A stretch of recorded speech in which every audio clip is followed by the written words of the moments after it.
आप इस बात को मानिए, मुसलमान अपने मजहब के प्रति एक सच्चा मुसलमान है, और जो सच्चा मुसलमान है वो कुरान मजीद को मानता है और कुरान मजीद में जो फरमाया गया है उसके आदेशों का पालन करता है। ये आपकी समस्या है कि आप उससे ये कहते हैं नहीं नहीं नहीं नहीं, कुरान कुछ और है, ये मुसलमान खराब हैं। ये क्योंकि आप कायर हैं, डरपोक हैं, लालची हैं, इसलिए आप उसके मुंह पे सच नहीं बोलना चाहते। और इस जुमले के तहत इस देश के विभाजन जो हिंदू मुस्लिम पे हुआ, जो मैंने नहीं किया, आपने नहीं किया, मेरे पूर्वजों ने किया, अगर विभाजन भी करना था तो भाई एक बार तय कर देते, कहानी खत्म हो जाती। लेकिन विभाजन करने के बाद 70 साल में ये देश गली गली, मोहल्ले मोहल्ले, आजाद भारत में सरकारी आंकड़ों के हिसाब से 3940 सबसे बड़े हिंदू मुस्लिम दंगे हुए हैं। और आपका आदमी कितना विजनरी था भाई, उसके साथ जघन्य अपराध हुआ कि उसे प्राइम मिनिस्टर नहीं बनने दिया।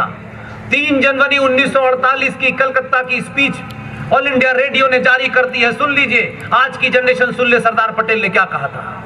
जो 3 जनवरी 1948 को सरदार पटेल कह रहे थे वो आज कहने की हिम्मत नहीं है, क्योंकि सत्ता में जाने के लिए उसे सुनने और बोलने से रोकती है। सरदार पटेल भी थे, वो भी सत्ता में थे, लेकिन फिर भी आप अगर उनकी 3 जनवरी की स्पीच सुन ले 1948 की, तो आपको लगेगा कितना बहादुर आदमी था, जीते जी सच बोल के गया। लेकिन आपने उनकी स्पीच नहीं सुनी, अवेलेबल है आज की डेट में, उन्हीं की आवाज में है। ये बात अलग है कि नाथूराम गॉडसे ने गांधी को जब मारा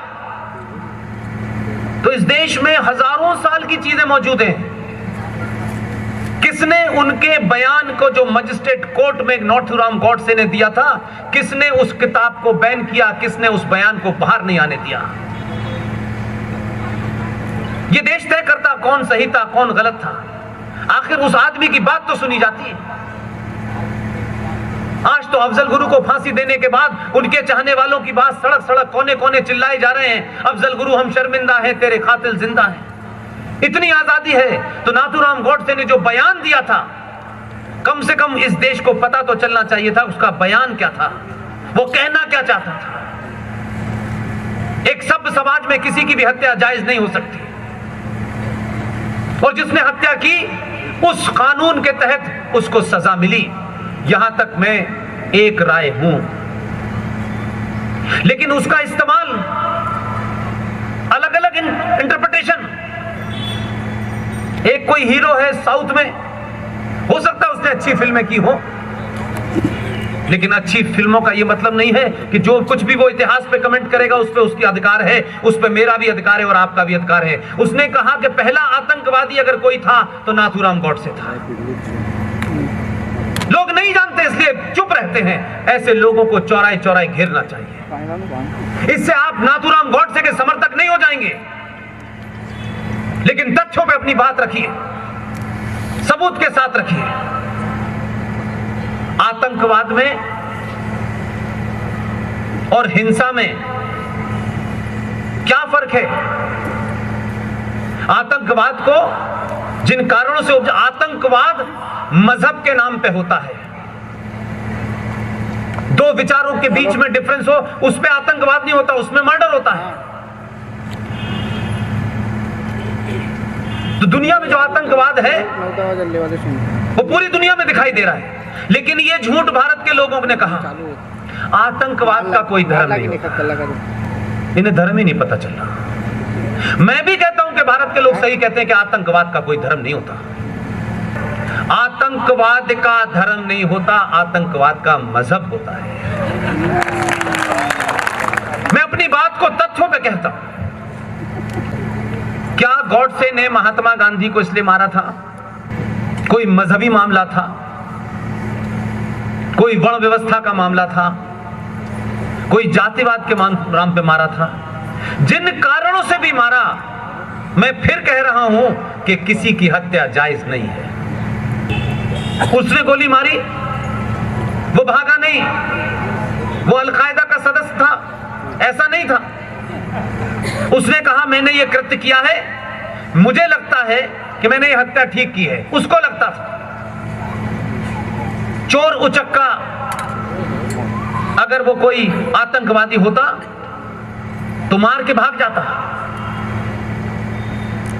अगर ये आतंकवादी है तो लंदन की प्रिवी काउंसिल के हॉल के अंदर एक मोटी सी किताब के अंदर कागज काट के रिवॉल्वर रख के जब ऊधम सिंह गए थे और जब जनरल डायर को स्टेज पे मारा था तो ऊधम सिंह ने भी कहा, I did my work, please arrest me. इसके लिए कलेजा चाहिए।